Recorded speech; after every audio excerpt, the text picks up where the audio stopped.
The life of a child bride in medieval Europe was, in many ways, worse than being a slave. Let's dive in.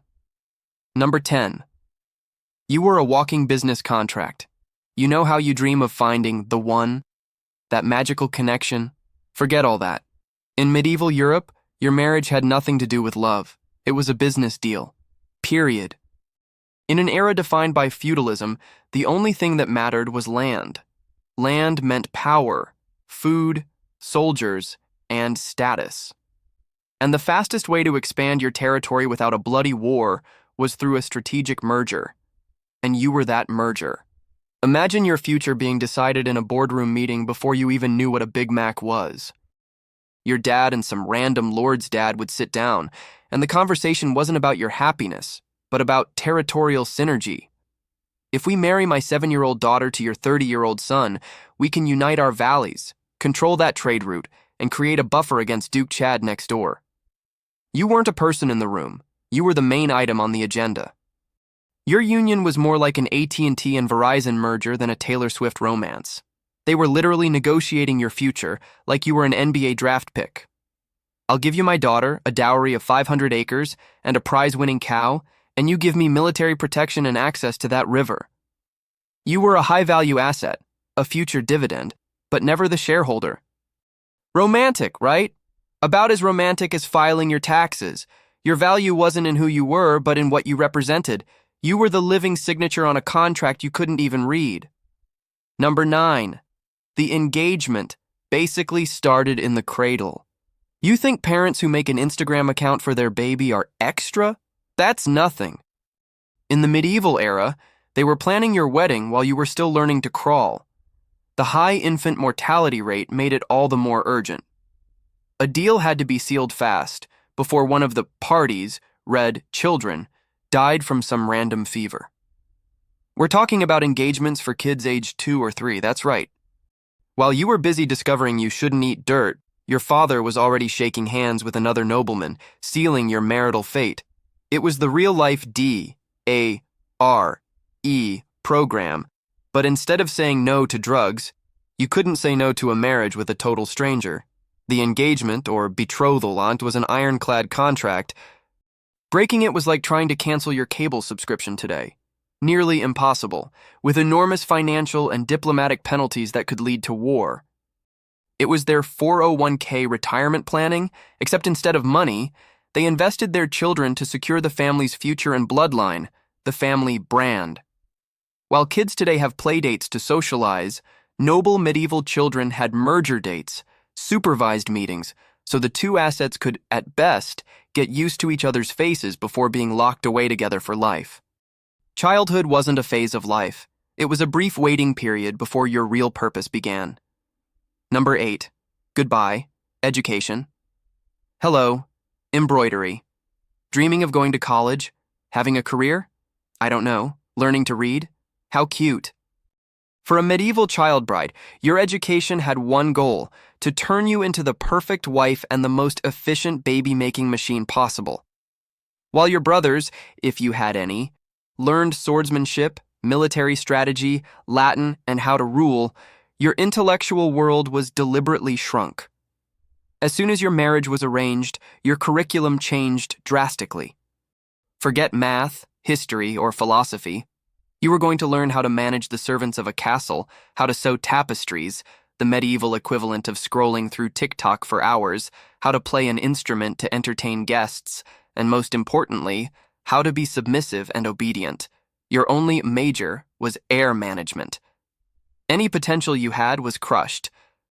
It was like taking a young computer prodigy, a future Steve Jobs, and saying, "Great, now your only job is to make sure your husband's mousepad is always clean." Keeping women ignorant was a form of control. A woman who reads and thinks is a woman who questions, and questioning was dangerous to the power structure. The waste of human potential was soul-crushing. You weren't going to Harvard, you were going to the kitchen and the bedroom, and that was the entire universe you were allowed to know. Number 7. Your husband could be older than your grandpa. Okay, let's get to the creepiest part, the age gap.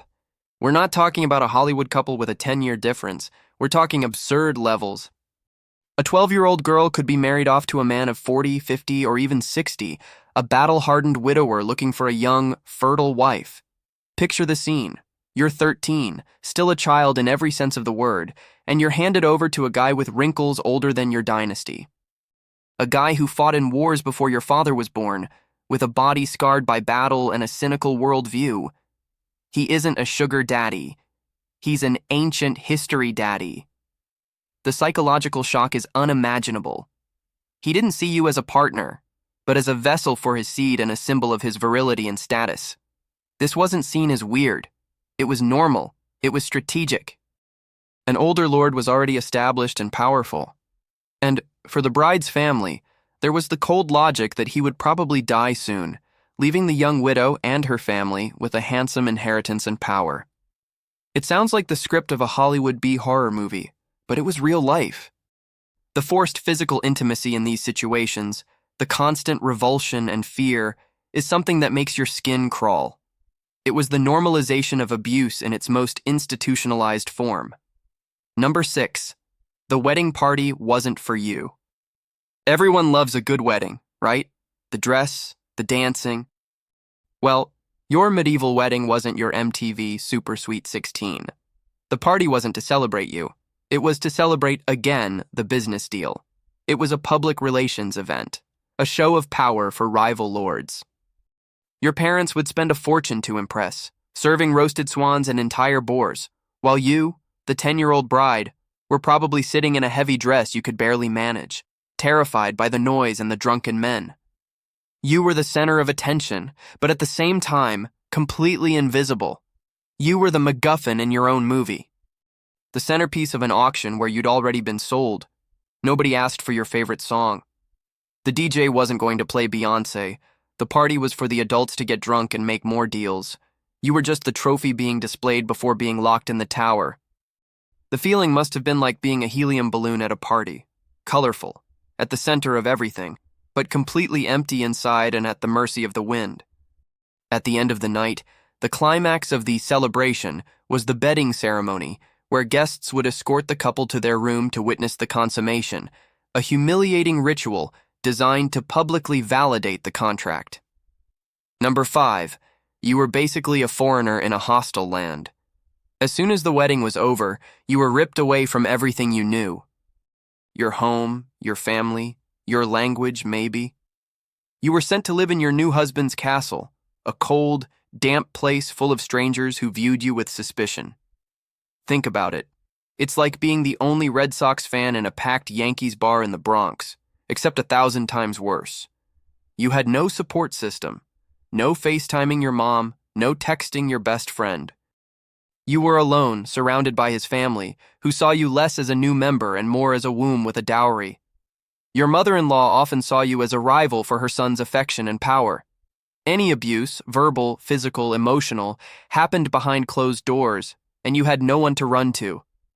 Complaining to your own family, if it were even possible, could be seen as a breach of contract, bringing shame and danger upon them. You were a prisoner in a gilded cage. The loneliness must have been crushing, like the silence of deep space, where your screams couldn't be heard. You were a stranger, and everyone around you was just waiting for you to fulfill your one function. Number 4. The law was completely against you. Okay, so things are bad. What do? Call the cops? Lawyer up? How cute. In medieval Europe, the law wasn't on your side. The law was your husband. Legally, you had no separate identity. Upon marrying, you became a femme covert, a legal entity covered by and absorbed into your husband's identity. He had total control over you, your inheritance, your dowry, and any children you bore. He had the right to discipline you. And the definition of discipline was very flexible, including beatings that didn't leave permanent marks. If you tried to run away, you'd be hunted down like a fugitive animal. If you were unfaithful, even if he had dozens of mistresses, the punishment could be death. He had more power over you than the TV remote on Super Bowl night. There was no one to appeal to. Call 911, he was 911. This total powerlessness is a psychological terror. It was a system perfectly designed to ensure your complete submission, where your only protection was the hope that your owner might be minimally benevolent. Your safety wasn't a right, it was a privilege that could be revoked at any moment. Number 3. The insane pressure to produce an heir. If you thought the pressure to get into a good college was bad, try the pressure to produce a male heir in the Middle Ages. The entire purpose of the contract that was you came down to this, giving birth to a son to continue the bloodline. Your whole life revolved around it. Every month without a pregnancy was a public failure. The court whispered. The mother-in-law judged. The husband grew impatient, and it had to be a boy. Having a daughter was, at best, a disappointment. It was like getting to the Super Bowl and losing on a last-second field goal. Another mouth to feed, another dowry to pay for in the future. The pressure was World Cup final level 24/7. If you were deemed infertile, you could be repudiated, humiliated, and sent to a convent so your husband could try again with someone else. Your value as a human being was directly tied to your reproductive ability. No heir, no value. Game over. Number 2. Childbirth was a potential death sentence. This brings us to the most brutally physical point. The pressure to have children was immense, but the act of giving birth was unbelievably dangerous, especially for a child's body. We're talking about 13, 14, and 15-year-old girls being forced through something their bodies were nowhere near ready for. Medicine was primitive. There was no epidural, no sterile Johns Hopkins hospital. There was a dark room, maybe a midwife with dirty hands, and a lot of praying. The maternal mortality rate was astronomical. As many as 1 in 3 women could die from childbirth-related complications at some point in their lives. For a child bride, whose hips weren't fully developed, the chances were even worse. Obstructed labor, hemorrhaging, and infections, like childbed fever, were common death sentences. Every pregnancy was literally a game of Russian roulette. The joy of a new heir for the family often meant the agonizing death of the child mother. It's the cruelest irony.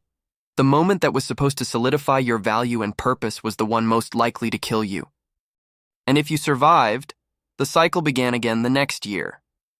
Number 1, you ceased to exist. All the points we've listed are horrifying, but they all add up to one final, most terrifying truth. You, as an individual, simply ceased to exist. Think about it. Your family name was erased and replaced with his. Your history, your ambitions, irrelevant, your personality. It had to be molded to please him. Your identity was someone's wife, someone's mother. You became a prop in someone else's story, a footnote in his biography. It's the complete annihilation of the self.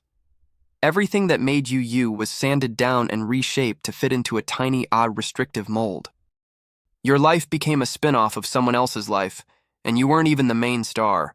You would be forgotten by history unless you gave birth to a famous king, and even then, your legacy would just be that of a vessel.